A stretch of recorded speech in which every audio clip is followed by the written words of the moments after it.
मुझे आप लोग वाहिद मिलें कि जो दर्द रखते हैं इमाम ज़माना अलैहिस्सलाम को, वक्त के इमाम का दर्द रखते हैं। जिस तरह आप लोग काम कर रहे हैं, अपने प्रोफेशन से हटकर इमाम ज़माना अलैहिस्सलाम को टाइम दे रहे हैं। बाय गॉड, मैंने 2018 में अभी तक अपनी मेरी लाइफ में अभी तक मैंने नहीं देखा। तो आप देखेंगे हम अभी इतने ज़्यादा करोड़ों के मजमे में मौजूद हैं, लेकिन वो 313 जो इमाम के अकॉर्डिंग जो उनकी डिमांड है वो पूरे नहीं कर पा रहे हैं माज़रत के साथ।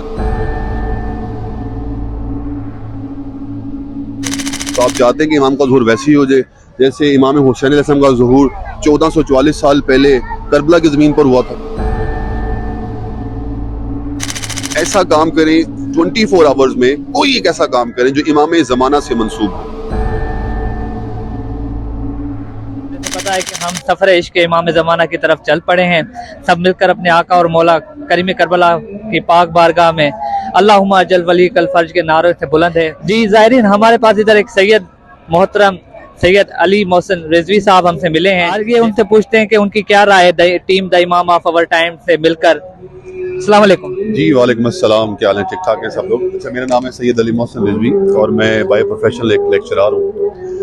मैं 2018 से यहाँ पर मिशी को मैंने ज्वाइन किया था, जब वेदर भी कुछ और था। अभी तो वेदर थोड़ा हॉट हो गया। मैं अभी आप लोगों से बात कर था कि आप लोग मुझे मिले, मुझे बहुत खुशी हुई है, क्योंकि जो मिशी की जो कॉल है वो तवस्सुल से इमाम ज़माना अलैहिस्सलाम से ही है। जब इमाम खरूज करेंगे नजफ से इमाम अली अलैहिस्सलाम से मौला हुसैन साहब के रोज़े पे, तो वो यही रूट होगा जिससे आज हम लोगों ने ज्वाइन किया हुआ, और ये रूट यही होगा। आप दिखाएं ज़रा, यही रूट होगा। अगर आप ऑफिशियल तौर पर दिखाएं तो बीबी का रूट था, वो वाला रूट नहीं था। इमाम ज़माना अलैहिस्सलाम का जो रूट होगा नजफ से लेकर करबला तक, वो यही होगा। इसी पाक सर ज़मीन के ऊपर जो सा इमाम ज़माना अलैहिस्सलाम अपने नासरीन के साथ खरूज करेंगे इंशाअल्लाह ताला। तो मैं 2018 से, मैं ये नहीं कि आप लोगों के कैमरा या आप लोग खड़े हैं मौजूद हैं, मैं 2018 से मिशी कर रहा हूँ, और मैं डिफरेंट मौक़ में, क्योंकि मेरी फील्ड टीचिंग से रिलेवेंट है, तो मैं इंटरव्यूज़ करता रहता हूँ। लेकिन मुझे यकीन करें कि इतनी ज़्यादा खुशी हुई है, इतनी ज़्यादा खुशी हुई है कि जो कॉल थी इमाम ज़माना अलैहिस्सलाम की, मुझे आप लोग वाहिद मिलें कि जो दर्द रखते हैं इमाम ज़माना अलैहिस्सलाम को, वक्त के इमाम का दर्द रखते हैं। और जिस तरह आप लोग काम कर रहे हैं, अपने प्रोफेशन से हटकर इमाम ज़माना अलैहिस्सलाम को टाइम दे रहे हैं। बाय गॉड, मैंने 2018 में अभी तक अपनी मेरी लाइफ में अभी तक मैंने नहीं देखा कि आप लोग किसी ने इमाम ज़माना की बात की है। कुछ लोग मौक़ब की बात करते हैं, कुछ लोग इसके रूट्स की बात करते हैं, कुछ लोग इसके जो प्रॉब्लम्स आती हैं उसकी बात करते हैं, लेकिन आप वाहिद लोग हैं जो इमाम ज़माना अलैहिस्सलाम की मार्फत को बताते हैं कि मार्फत क्या है। क्योंकि इमाम हुसैन साहब फरमाते हैं कि मैं उस इंसान की ज़ियारत कबूल करूँगा जो मार्फत के साथ ज़ियारत करेगा, और मार्फत सबसे पहले इमाम ज़माना अलैहिस्सलाम हमें जगाते हैं, उसके बाद फिर हम ज़ियारत करते हैं। शाह साहब, क्या मना आप महसूस करते हैं, करबला हमसे क्या चाहती है? 14 साल हो गए हैं करबला का, अभी तक भी इमाम का ज़हूर जो मुंतकिम आले मोहम्मद ज़हूर नहीं हो रहा, क्या कमी है? क्यों इतने मोमिनीन इकट्ठे भी हो रहे हैं फिर भी इमाम का ज़हूर नहीं हो रहा? असल में अगर आपको रियल बात बताऊं तो तमाम जितने भी मोमिनीन हैं वो हुब में तो इकट्ठे हो रहे हैं, लेकिन हमारा जो इनर है वो दुनिया के साथ इतना अटैच हो गया है कि हम लोग इमाम से गाफिल हो गए। 1400 साल पहले जो इमाम हुसैन अलैहिस्सलाम का जो स्टैंडर्ड था अपने साथ मुहिब्बीन का, वो सबसे छोटा जो स्टैंडर्ड था, सबसे छोटी जो डिमांड थी उनकी, वो था सर।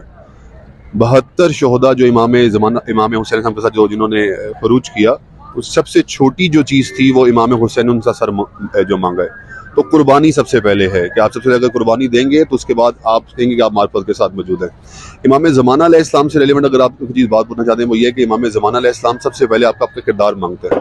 अब जैसे आप लोगों से मेरी बात हो रही है कि आप लोग कितना वर्क कर रहे हैं और अवेयरनेस क्रिएट कर रहे हैं सोशल मीडिया के ऊपर, जो मेरे लिए बहुत अच्छा है। बल्कि आप लोग चैनल्स का वो मुझे देंगे तो मैं अपने स्टूडेंट्स के साथ भी इंशाल्लाह शेयर करूँगा और बताऊँगा कि इमाम ज़माना अलैहिस्सलाम, जो भी इंसान वक्त के इमाम को पहचान लेता है, वो अल्लाह की बताई हुई तमाम वो चीज़ें जो हमारे पर नाजिल की गई हैं उसको पहचान लेता है। आज देखें, हम कुरान से दूर हैं, आप अहादीस से दूर हैं, आइमा किराम की सीरत से दूर हैं। वो क्यों है कि हम अपने इमाम, वक्त के इमाम को नहीं पहचानते। इमाम का टेंडर क्या है कि 313 लोग। तो आप देखेंगे हम अभी इतने ज़्यादा करोड़ों के मजमे में मौजूद हैं, लेकिन वो 313 जो इमाम के अकॉर्डिंग जो उनकी डिमांड है वो पूरे नहीं कर पा रहे हैं माज़रत के साथ। वो हमें बनना है, और सबसे छोटी जो कुर्बानी वो आपका सर है। सेक्रीफाइस करना है आपने अपनी ज़िंदगी के साथ। कभी भी दो चीज़ें इकट्ठी नहीं रह सकती, ना तो दुनिया आपके यहाँ पर इकट्ठी रह सकती है और ना इमाम। तो आपने अपनी दुनिया को माइनस करना है। मुझे बताएं कि 24 आवर्स में हम पुकारते ज़रूर हैं, हर नमाज के बाद हम लोग कहते हैं कि इमाम का ज़ुहूर हो जाए, लेकिन किसी भी इंसान को अगर आपने पाना है तो उसके इसको टाइम देना पड़ता है। मुझे बताएं कि 24 आवर्स में हम अपने ऑक्यूपेशन में कितना टाइम देते हैं। मैं अगर पढ़ाता हूँ तो क्या बताएं, मैं इमाम ज़माना अलैहिस्सलाम से रेलेवेंट, उनके ज़ोर से रेलेवेंट, जो वो हमसे डिमांड कर रहे हैं, किसी को हम लोग उसकी मोटिवेशन देते हैं? नहीं देते हैं। 24 आवर्स में कितना टाइम हम इमाम को देते हैं, और फिर हम डिमांड करते हैं कि इमाम का ज़ुहूर हो जाए। ऐसा काम करें 24 आवर्स में, कोई एक ऐसा काम करें जो इमाम ज़माना से मंसूब हो। तो आप चाहते हैं कि इमाम का ज़हूर वैसे ही हो जाए जैसे इमाम हुसैन अलैहिस्सलाम का ज़हूर 1444 साल पहले करबला की ज़मीन पर हुआ था। हम नहीं चाहते, हम चाहते हैं कि इमाम का ज़हूर हो तो हम सब लोग बामार्फत के साथ अपनी हर चीज़ कुर्बान करके इमाम ज़माना अलैहिस्सलाम की खिदमत में पेश हों और जो वो हमसे मांगे हम उनको दे सकें। हमारे पास पाकिस्तान में एक सवालात हमारे चैनल पे भी आते हैं, कमेंट में आते हैं कि भाई तारीख में मिलता है कि इमाम ज़माना जब आएंगे तो वो शहीद हो जाएंगे, इस हवाले से आप क्या कहेंगे? जी, हमने भी वो तारीख पढ़ी है कि कुछ ऐसा वक्त आएगा, क्योंकि अल्लाह कुरान पाक में फरमा रहा है कि हर चीज़ को मौत है सिवाय अम्र के। तो अल्लाह का ये अमर है और ये अमर तो जिंदा रहेगा। किसी भी इमाम के असहाब के साथ एक उस वक्त का फतवा लगा करता था, वो वक्त का फतवा ये था कि ये दीवाना हो गया। अच्छा, कि ये दुनिया को छोड़ बैठा, ये दीवाना हो गया जब ये अली के साथ है, ये दीवाना हो बैठा है जब ये हुसैन के साथ है सर कटवा रहा है, ये दीवाना हो बैठा है ये इमाम मोहम्मद बाकिर के साथ है, दीवाना हो बैठा है इमाम हसन अस्करी के साथ है।